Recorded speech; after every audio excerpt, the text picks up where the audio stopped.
So it's been an absolutely insane week in the world of AI. We've got announcements out of OpenAI, out of Google, out of Microsoft, out of Meta, out of all of the AI art generators and all of the video generators. Everybody decided to drop new announcements and roll out new features this week. So there is a ton in this video. I'm going to try my best to rapid fire it and not ramble too much and share all the crazy AI news that happened with you this week. So let's just get right into it. Let's start right here with OpenAI. This week was OpenAI's DevDay. For the most part, most of the announcements were more geared towards developers and not really end users of ChatGPT, but there was still some interesting stuff that came out of DevDay. Sam Altman did a little fireside chat at the end of DevDay and allowed the audience to ask questions, and a lot of the questions were about when are we going to get AI agents. And according to this article over on tomsguide.com, it says OpenAI confirms AI agents are coming next year. OpenAI is on target to launch agents next year. These are independent artificial intelligence models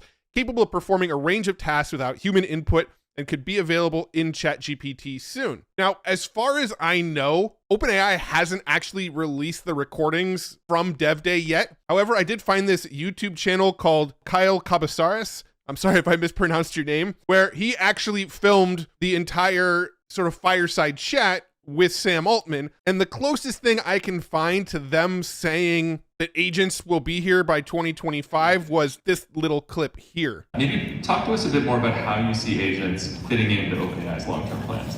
I think that's a huge part of I think the exciting thing is this set of models, O1 in particular, and all of its successors are going to be what makes this possible.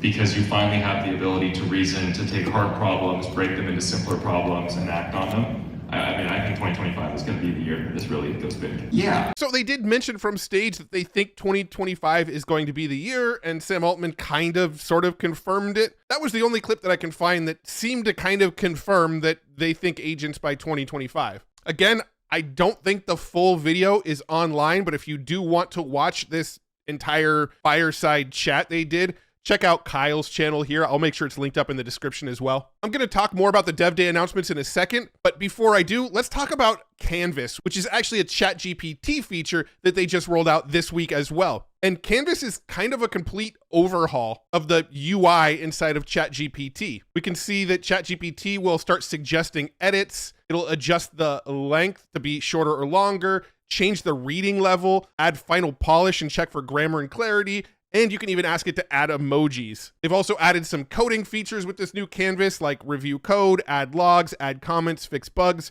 or port to a different language. So you can go from like JavaScript to Python or whatever. And according to Sam Altman here over on X, he said that the new Canvas feature is now live for 100% of ChatGPT Plus subscribers. So if you are a paid subscriber to ChatGPT, you should have this feature now. Now, when I pop into my ChatGPT account, it defaults still to ChatGPT 4.0, but if I click this drop down, you can see we now have an option to switch to GPT 4.0 with Canvas. We don't get Canvas with the new O1 preview mode that thinks through things, but we do have it with the GPT 4.0 model. So if we click into here, we now have the ability to call on the Canvas. If I just give it a prompt like, write a short story about wolves learning to use a computer and hit enter, you can see that it just completely changed the whole interface, and it put my chat over here on the left sidebar, and it put the story that it just wrote over here in the right window. Now, if you use Claude and you've seen Claude's artifacts, this feels very similar.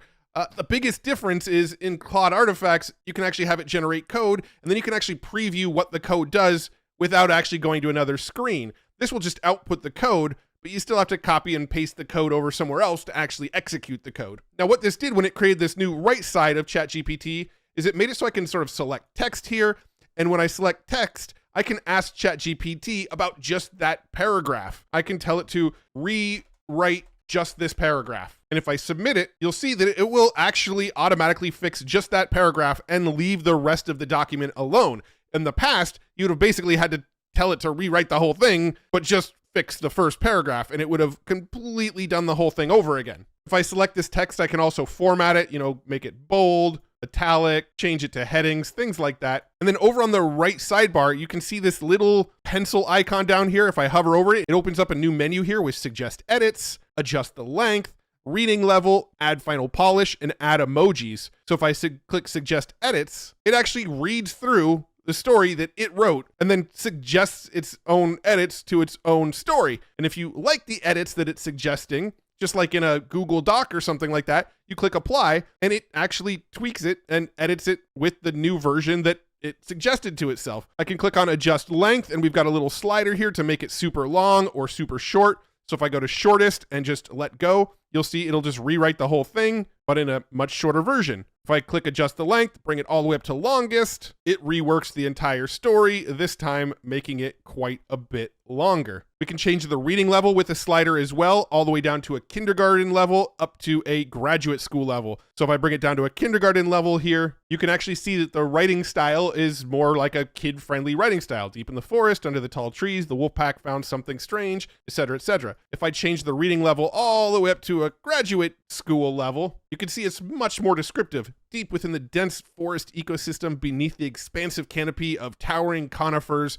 a wolf pack encountered an anomalous object. So it completely changes the reading level. So if you're trying to get it to explain some sort of complex concept to you and you're not quite understanding it, you can essentially tell it to dumb it down for you and keep on dumbing it down until you finally get it. You can add some final polish. You can see it goes through and formats it. We got like a headline and some subheadlines, and it just sort of broke it up and cleaned it up so it's a little bit easier to read. And then if we click add emojis, it will do exactly what you expect it to do and just fling some emojis in there as well. And yeah, make it look like that. I'm gonna go ahead and clear this and go to a new chat window because there's something else that they've recently added that's pretty cool. If I come down to the chat window here, they actually have like quick shortcuts now. If I type slash, you can see I've got reason, search, and picture. So if I select picture, anything I put after this, it will call on DALL-E 3 to generate. If I do search, it will make sure that it searches the web before it finishes the prompt. And if I click on reason, it's going to make sure it uses the new O1 model that really thinks things through. So some pretty handy new updates to ChatGPT this week. All right, jumping back to some of the other stuff they talked about at DevDay, I'm going to kind of go quickly through it because this is more designed for the developers that are using the API.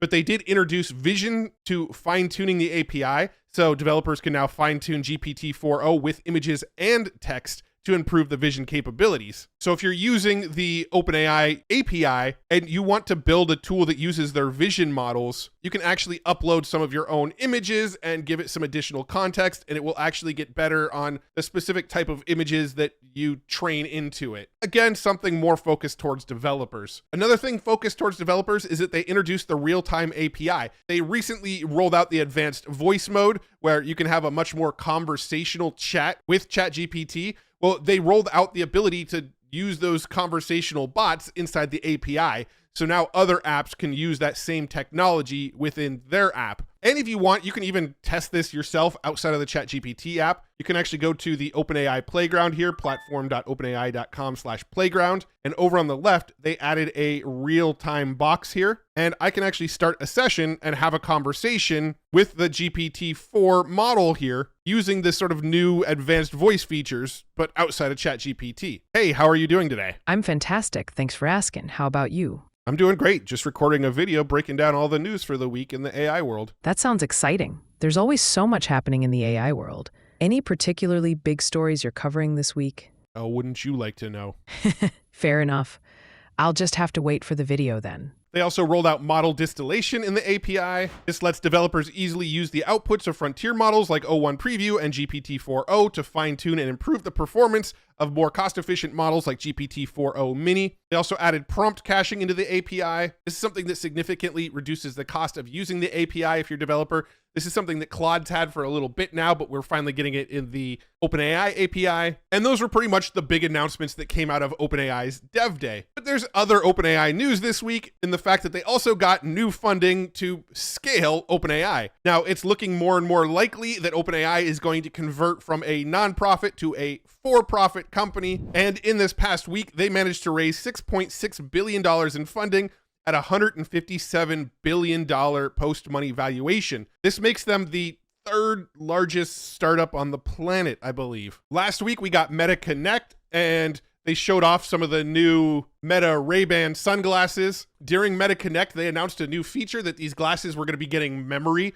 So you can look at something and say, like, remember where I parked, or hey, remind me in 10 minutes to call my mom or whatever. Well, those features are rolling out right now into the sunglasses and glasses that you have if you've got a pair. The new update will also allow them to recognize QR codes and open them on your phone and make phone calls based on a phone number that is seen in front of the camera. I actually tested these features. They work great. You look at a QR code, and just by telling your glasses to scan this QR code, you can pull out your phone and it just opens the app on your phone real quick. Pretty handy. The memory feature is really cool too. I actually haven't tried it with an image yet where I take a picture of like a parking spot number, but I have tried it where I told it to remind me to do something in 5 minutes, and then that reminder came through. Pretty handy feature. And while we're on the topic of Meta, for today's video, I partnered with Meta because they just released Llama 3.2, and it's a significant leap forward in AI technology. Whether you're a developer or you're just simply interested in AI, this update is worth your attention. One question I get asked constantly is, how can I use an AI model without actually sending my data to like the big corporations? Well, Llama 3.2 has a pretty solid answer for you. You can run it directly on your device. In fact, you can use it without even being connected to the internet if you want. So what's new in Llama 3.2? Well, first, the larger models, 11B and 90B, they both now have vision capabilities. This means that not only can they understand text, but they can understand images now as well. You can ask the AI about a chart in your report or to describe a photo, and it would understand the visual context. But Meta actually put out some lighter weight models as well with 1B and 3B text-only models. These are perfect for on-device AI applications and even on mobile phones. Imagine a personal assistant that can summarize your messages or manage your schedule, all while keeping your data on your device. One of the really cool features about these models is that it supports 128,000 token context window. That's like being able to put a whole book's worth of information inside of a single conversation. This Llama 3.2 is actually optimized for Qualcomm and MediaTek hardware right out of the gate. Now, this is super important for anybody that wants to actually develop AI-powered applications for mobile phones. And one of the most important aspects of these Llama models is that they're open source. So you can download these models from llama.com or from Hugging Face and start building immediately. They're compatible with platforms like AWS and Google Cloud and Microsoft Azure and a ton of others. Now, personally, I believe open sourcing these models is really, really important. It encourages innovation and it allows for more diverse applications. This year alone, Llama has seen 10x the growth and has become one of the preferred large language models for AI development. And if you're a developer, this means that you have access to the most cutting edge models that you can modify and adapt to your specific needs. And well, if you're not a developer, it means that the apps and services that you're going to use could be significantly more intelligent and more helpful. I've also got to mention that Meta really prioritized safety with this new release.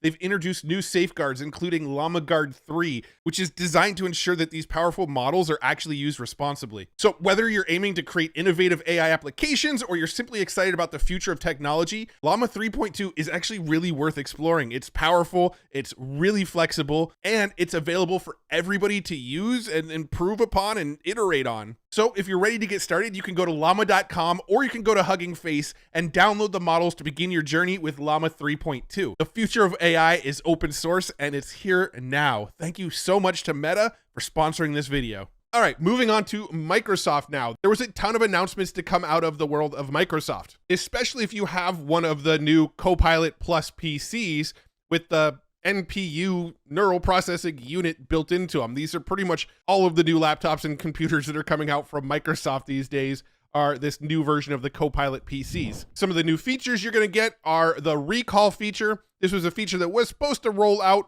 when the new Copilot PCs rolled out, but a lot of security and privacy concerns popped up and they sort of put it on the back burner for a little bit to fix it and improve some things. And now they're finally rolling out this recall feature, which is essentially like your internet browsing history, but for everything you do on your computer. It remembers you editing videos or writing documents in Word or browsing through your photos. Anything that you did throughout the day, it sort of saves it as a history so you can go back to that moment and remember what you were doing on your computer. And yes, you have the option to turn it on and off. and no, they don't actually send the information that they're collecting back to Microsoft. This is all just on device. They're also adding this click to do feature where if you have like an image open on your computer, you can click on it and you can see it gives the option to visual search with Bing, blur background with photos, erase objects with photos, remove background with paint. So just by clicking on the image, you get a whole bunch of new sort of AI related options. It says here, it also assists with text related actions such as rewrite, summarize, or explain text in line, opening in a text editor, sending an email, web searches, and opening websites. Click to do is context aware and accessible from any Copilot plus PC screen. They're also improving the Windows search with some AI. You can see they did a search up in the top here where they searched barbecue party. Notice that all of these images are just titled like image 1123, image 1111. Windows figured out what the context of these images were and pulled up all the images related to a barbecue party that were on this computer. And it says here, it works even when you're not connected to the internet. So this isn't like an online feature. This is just going to use your laptop's NPU that's built into it. I'm not sure if this works with videos or if it's really only for pictures. I really want this for video. That would help so much with organizing B-roll, but getting it with pictures, I imagine it's only a matter of time before we're getting it with videos as well. They're adding a feature called super resolution inside of Photos. So you can open an image inside of Photos on Windows and actually upscale the image. They're adding generative fill and erase inside of Microsoft Paint. So you can erase things in the background and generative fill inside the image, just like you can in Adobe Photoshop, but now you could do it in Microsoft Paint as well. So a lot of cool new features that are going to be available on these Copilot Plus PCs. Microsoft also introduced Copilot Labs and Copilot Vision. The first feature available in Copilot Labs is Think Deeper, which gives Copilot the ability to reason through more complex problems. It sounds to me like this Think Deeper is essentially going to use the new OpenAI O1 model that uses that chain of thought prompting where it really thinks things through.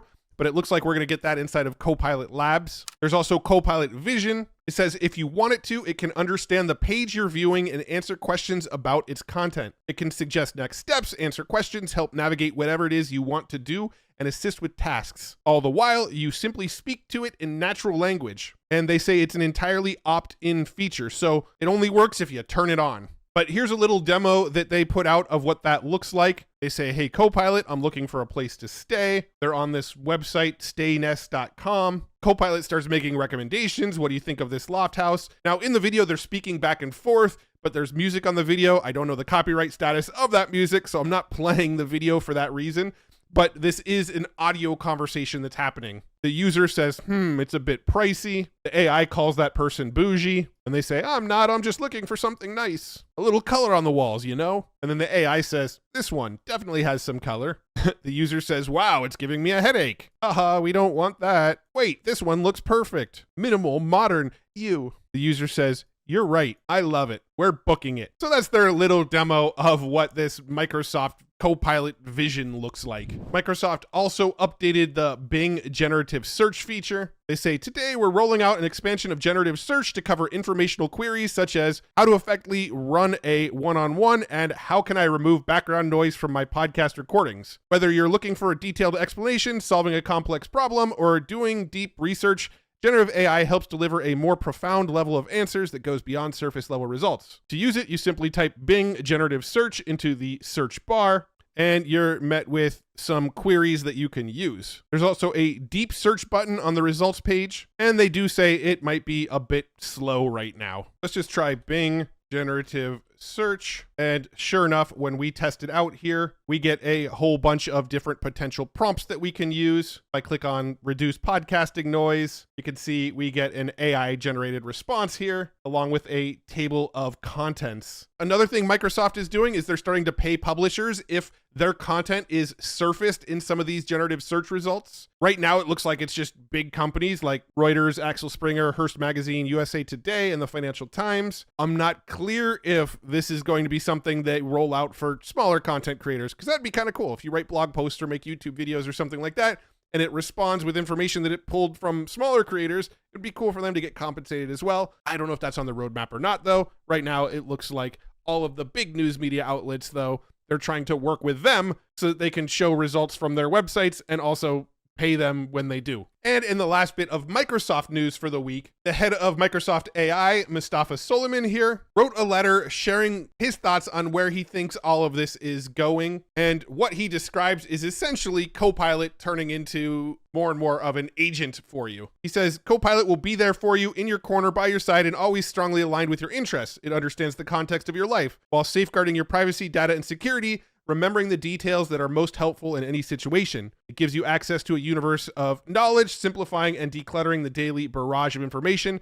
and offering support and encouragement when you want it. Over time, it'll adapt to your mannerisms and develop capabilities built around your preferences and needs. We are not creating a static tool so much as establishing a dynamic, emergent, and evolving interaction. It will provide you with unwavering support to help you show up the way you really want in your everyday life, a new means of facilitating human connections and accomplishments alike. Copilot will ultimately be able to act on your behalf, smoothing life's complexities and giving you more time to focus on what matters to you. So what he's describing essentially sounds like an AI agent that's trained on you and what you want to use it for most, which I think is something that most people can probably get behind as long as it's done in a safe and ethical way without impeding too much on your privacy or sharing too much personal data with the big companies. All right, moving on to Google, because Google had a handful of announcements this week as well. They've been making some updates to the Google Lens tool, a tool where you can upload images and have it sort of search out those images of where they are in the web and give extra information around those images, things like that. Well, now it can actually understand videos as well.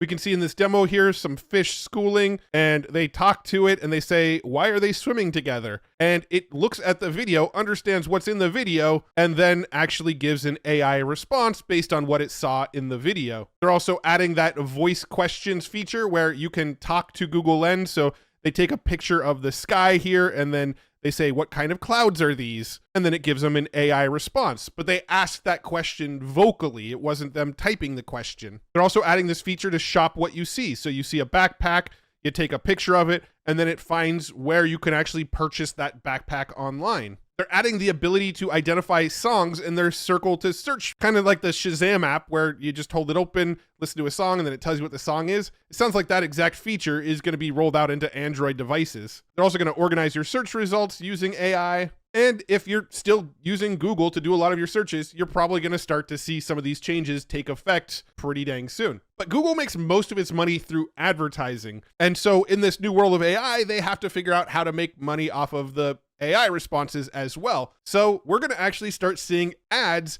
inside of the AI overviews. We can see right here that it showed some sponsored messages.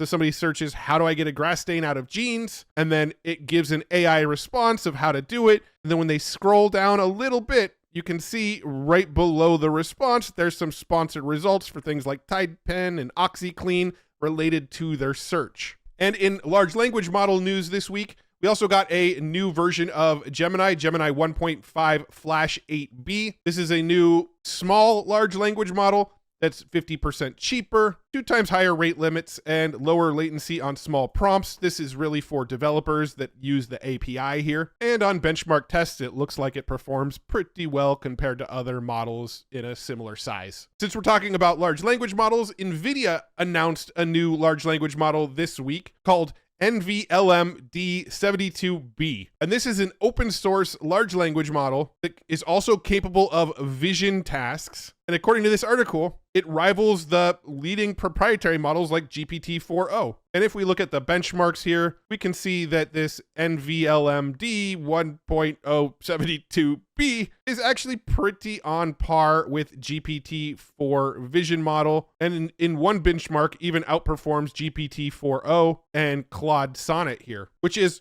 pretty impressive given the fact that this is an open source model and not a closed model like Anthropic or OpenAI or Gemini. Pinterest is rolling out generative AI tools for product imagery to advertisers. Pretty much the same thing we've seen in tools like Shopify and Amazon. You can upload an image of your product and it can remove the background or put it in a different scene, things like that. We've seen this roll out in all sorts of e-commerce platforms at this point. Well, now you're going to get it directly inside of Pinterest. There was some huge news in the world of AI imagery this week. Black Forest Labs released a new model called Flux 1.1 Pro, and they also made their API available. So Flux 1.1 Pro, you can use it right now over on Together AI, Replicate, File.ai, and FreePick, and it's quite a bit improved. If you've seen things on like Twitter or X where people are referring to Blueberry, Blueberry was sort of the code name for Flux 1.1. Here's a little comparison that my buddy Angry Penguin put together. You should definitely be following him over on Twitter if you're not already. He shares all sorts of cool AI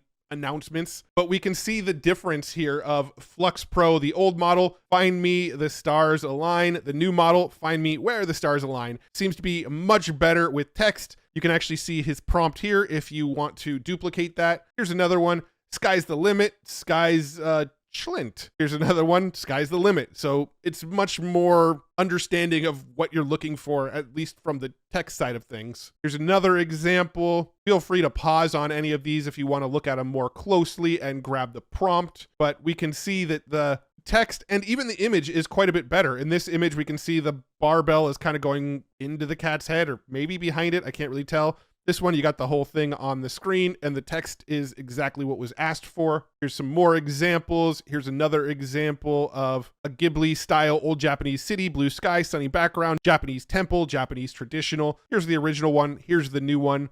Looks quite a bit better, a lot better color palette in my opinion. Obviously, what's aesthetically pleasing is very subjective, but I find this to be a little bit more aesthetically pleasing. Here's another example. We can just really see how prompt adherent it is, because look at how big this prompt is. A vector illustration, a group of adorable smiling ghosts wearing different color witch hats. We're getting that. Each ghost has a unique expression. Cheerful pumpkins with carved faces. Background should be dark purple. It pretty much nailed every single element from this long prompt here. Here's another example. In the first one, it didn't even get the eye lift to eat. In the second one, it kind of nailed it. Maybe one of these straws is meant to be the eye. I don't know. A handwritten letter written in Old English and signed Flux Pro at the bottom. Look at that. Here's another example and another example and one final example. So thanks again to Angry Penguin for sharing all of those with me and giving me permission to share them in this video. Feel free to go back and pause on any of those if you want to see the specific prompt that I didn't cover. Angry Penguin also gave me a quick tip. He said that you can actually use Flux Pro 1.1 right now for free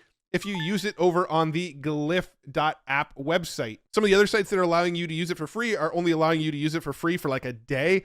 This one, it's free for now, and from what I understand, it'll be free for a few weeks, but I don't know how long it's going to be free for. But at the time this video is going live, you can actually play around with Flux Pro 1.1 for free on Glyph. So let's go ahead and sign in real quick. Let's just try a monkey holding a sign that says subscribe to Matt Wolfe. It got the to Matt Wolfe part, but kind of missed the subscribe. Let's run it one more time. This time it got it right with no issues. I actually love making images over here on Glyph because they show up in this feed down here.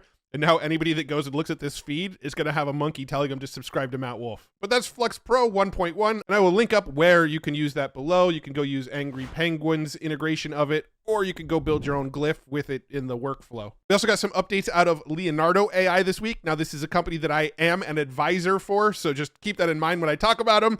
But when they do really good stuff, I talk about the good stuff. When they do stuff that I don't really like, I point out the stuff that I don't really like. So I try to remain fairly unbiased. But this is just the news. This week, they rolled out a new style reference feature. You can upload up to 4 reference images to direct the aesthetics of your image output. You can also adjust the strength of the reference image. They also rolled out a new image-to-image feature using the Phoenix preset. They've had image-to-image in Leonardo for a while, but the feature wasn't available to use with the Phoenix model, which is the model that's probably the best inside of Leonardo. But now image-to-image is available using the Phoenix model. So if I jump in here, I go to image creation. Up here in my prompt box, you can see a new little image icon. If I click on this, it gives me the option for style reference or image to image or a content reference, which is coming soon. But even if you don't have a style reference already, what's really cool is I can click on style reference here, go to the community feed, and if there's an aesthetic of an image that I really like, I can pull in that same aesthetic for the images that I'm about to generate. So let's say I really like this painterly look here. Let's go ahead and pull that in, confirm it, and it's going to use that as a style reference. And I'll just put a simple prompt, a robot looking into the camera, and then hopefully it will do it in a similar style. And there we go. It gave me 4 generations. This one's probably the best looking, but you can see it looks like a painted image that models the style that we have up here. But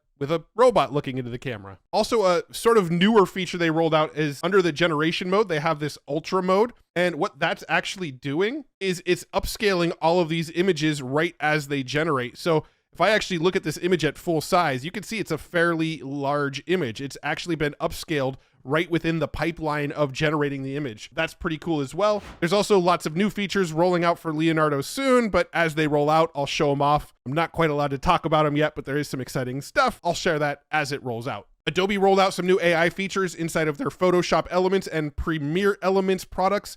These are sort of stripped down versions of Photoshop and Premiere that don't have all of the features, but they're for more like casual users. You've got like object removal, new AI color correction features, depth of field simulation, and a handful of other smaller AI related features that were in the bigger platforms, but now the sort of more casual Elements version of these platforms are getting these AI features as well. Luma's Dream Machine, which is one of the more popular AI video generation models, got an upgrade this week. They now have hyper fast video generation. They're 10x faster inference. So you can now generate a full quality Dream Machine clip in under 20 seconds. Pika made a bunch of waves this week with their new Pika 1.5 model, but most of what we've seen from this 1.5 model have been more of these types of videos where there's an object and you can see the object getting squished. Or here's some of my generations where it shows me sitting there and I get blown up and then float away like a balloon, or getting crushed by a hydraulic press, or getting exploded.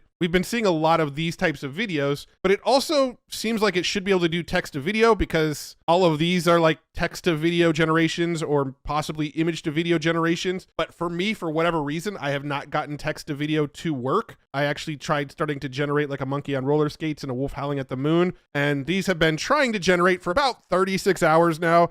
At this point, I'm not confident they're ever going to actually generate, but these like meme type videos where you can squish yourself or cut something open like a piece of cake, those all work perfectly. I just got to figure out how to get the text to image to actually work, because that's not working for me anymore for some reason. But the videos they did show off, they look pretty dang impressive, possibly cherry picked. I mean, most of the time when you're going to see stuff on social media, it's going to be cherry picked stuff. It looks really, really cool. So I'm excited to actually be able to generate with text to video. Just still haven't really quite gotten it to work yet. ByteDance, the company behind TikTok, also revealed a new AI video generator this week that is said to rival Sora. That seems to be the benchmark that everybody compares the video generator models against, is a model that none of us have actually gotten our hands on yet. But here's some examples of what it can do. Here's a woman taking off her sunglasses, standing up, and then walking away from the camera. It looks pretty good. I mean, you can tell it's AI generated, but it looks pretty good, and it's generating at 10 seconds as well. Here's another one of a man like bowing down to a woman here and then looking back up at her, and then she's crying. That one looks pretty good too, but it sort of feels like it's in slow motion still. Here's another example of like a black and white video zooming in on a woman's face who's wearing sunglasses. I mean, they're looking pretty good. My buddy Tim over here at Theoretically Media actually did a breakdown video all about this new model that's about 9 minutes. I'll link that up below if you want to sort of take a deeper dive into this model. Here's something that's pretty cool that's coming to Steam. So if you're a gamer and you have the Steam game engine on your computer, there's this new thing called DreamWorld coming out where you can create any 3D asset and just drop it into the world that you're playing in. Here's the demo they put out around that. They type in giant King Kong, and then a giant 3D King Kong is now just like in that world.